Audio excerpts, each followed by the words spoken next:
Olá, meu nome é Gabriel Feitosa de Amorim e meu grupo é composto por eu, Gabriel, Emily, Tainara e Thales. E eu vou explicar o que é a coesão textual. A coesão textual é basicamente o sentido formado pelas palavras quando elas são organizadas numa frase, dando um sentido completo ao texto. Através dessa construção de sentido, fica mais fácil ao leitor entender a mensagem que está sendo transmitida. Essa coesão pode funcionar através da ligação de advérbios, pronomes e outras classes gramaticais e com a presença de conectivos, que são muito importantes nesse processo. Todos esses recursos em conjunto foram elementos da coesão, impedindo que o texto fique incoerente e, consequentemente, prejudique a comunicação autor-leitor. Essa mesma coesão permite também a ligação entre as diferentes partes do texto. Isso pode ser percebido ao se ler o texto e conseguir conectar as ideias sem problema.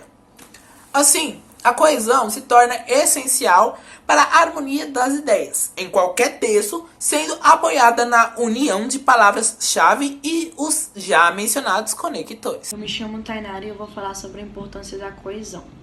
A coesão é importante para a construção do texto e para o nosso entendimento. Dentro do texto, ela é importante na ligação dos elementos gramaticais, semanticais e discursivos. Trata-se da forma com que as frases e palavras vão se combinadas.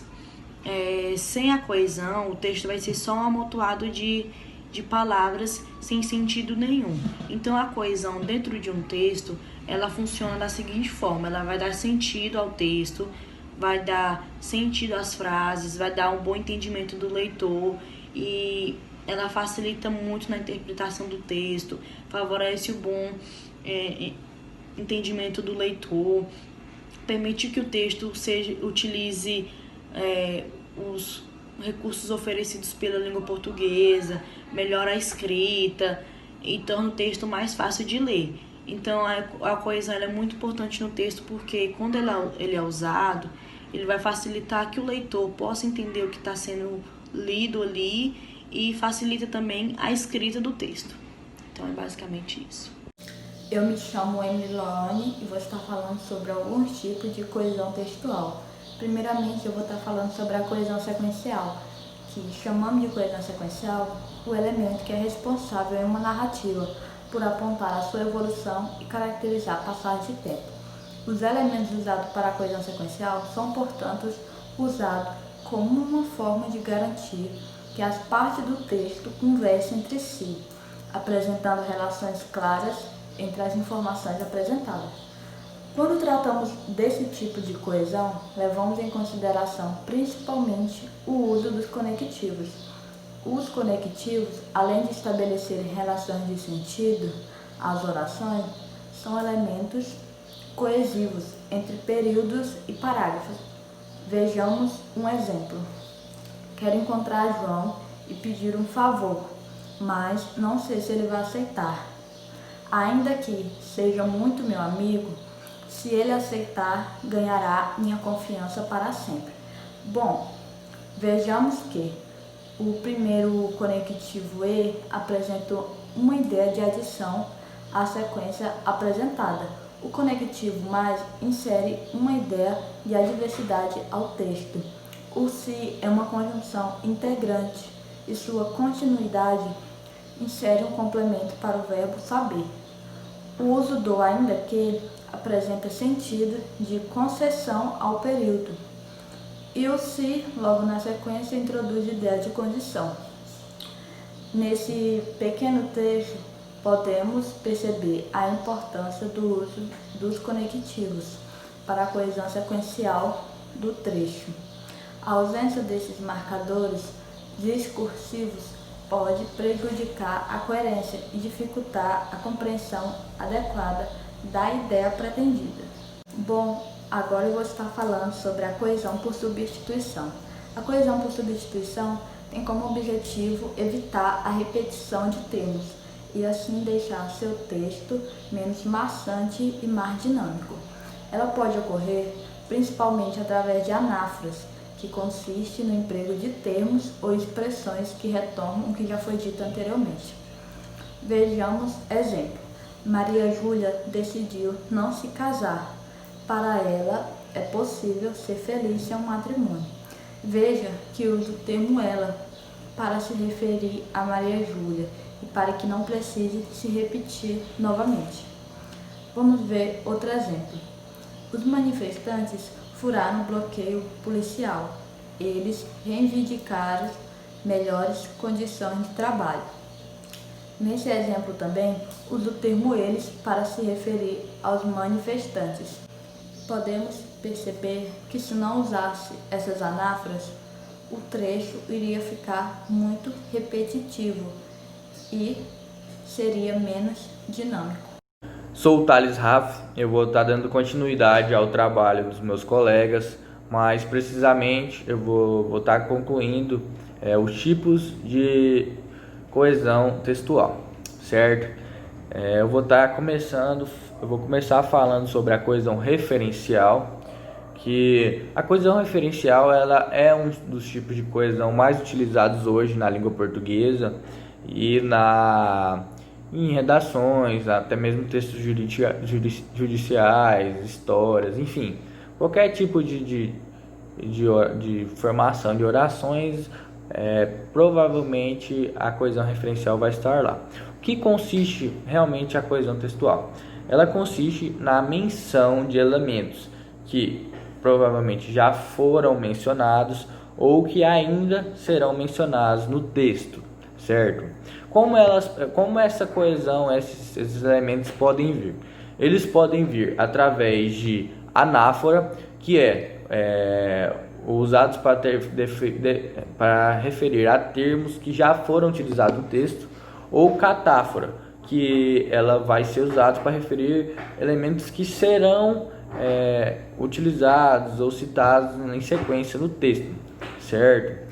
Eu vou estar utilizando um exemplo aqui de uma frase.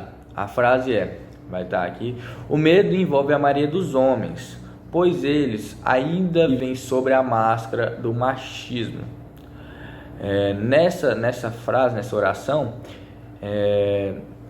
a gente vai estar observando a função referencial no pronome homens, certo? O pronome homens ele vem a ser mencionado na segunda parte em eles, ou seja, ele evita a repetição da palavra homens e evitando realmente uma deselegância e uma repetição querendo não enjoativa, certo? E pode-se observar que o elemento eles, ele já fez uma referência a um elemento que já havia anteriormente sido citado, que é o termo homens, entendeu? Em outro exemplo, agora, este é o medo dos homens, : perder seus postos de controle e poder. Nessa frase, a gente pode observar a catáfora, ou seja, a oração perder seus postos de controle e poder faz ela toda referência ao pronome demonstrativo este, certo? Que realmente esse pronome demonstrativo ele tem essa função de mostrar, falar alguma coisa que vai ocorrer, que vai ser citada depois, ao contrário do pronome esse, que ele faz referência ao pronome já citado anteriormente, certo? Enfim, isso aí realmente é a função da coesão referencial. Agora eu vou falar da coesão lexical. A coesão lexical ela ocorre quando um termo é substituído por outro semelhante dentro do texto. Esse tipo de coesão ela pode estabelecer 4 tipos de relação: por sinonímia, antonímia, hipotonímia e hiperonímia.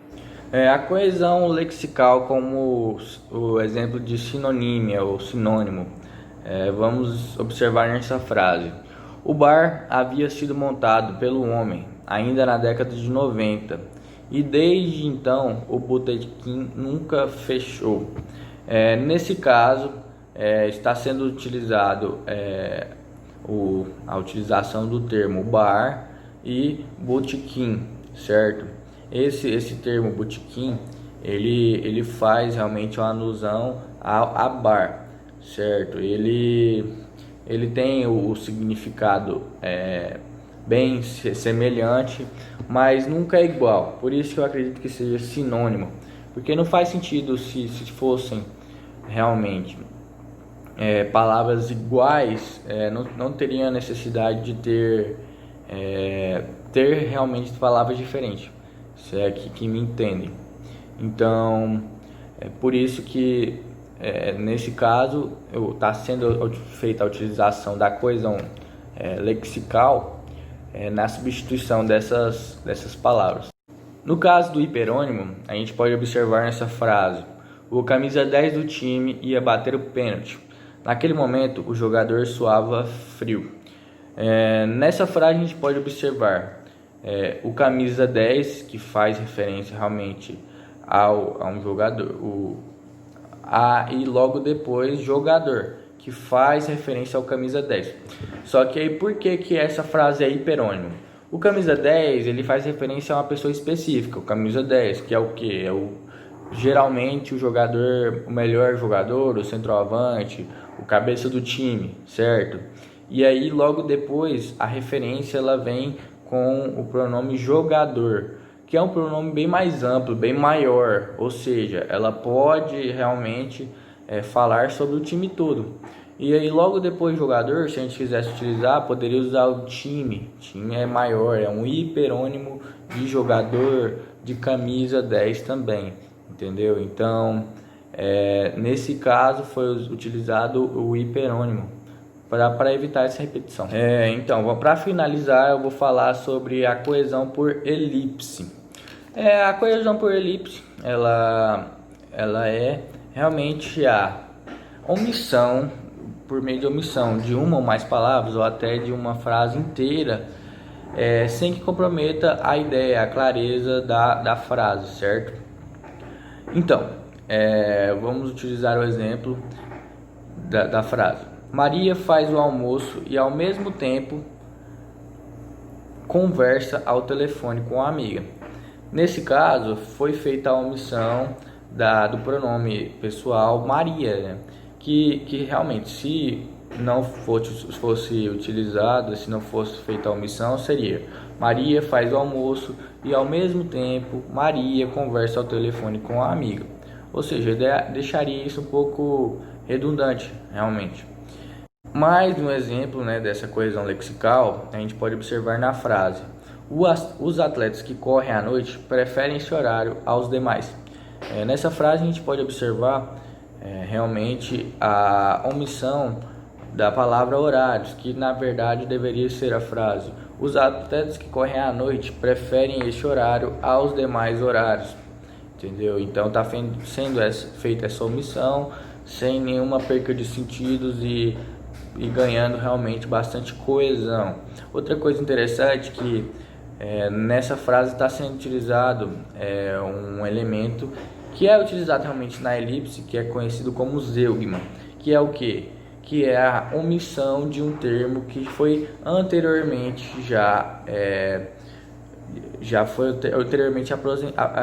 apresentado na frase, nesse caso horário, né? Que foi feita a omissão de horários, mas anteriormente já tinha sido apresentado a palavra horário. Então é isso aí, assim a gente finaliza o nosso trabalho sobre a coesão textual, né, os tipos de coesão, e espero que tenha gostado.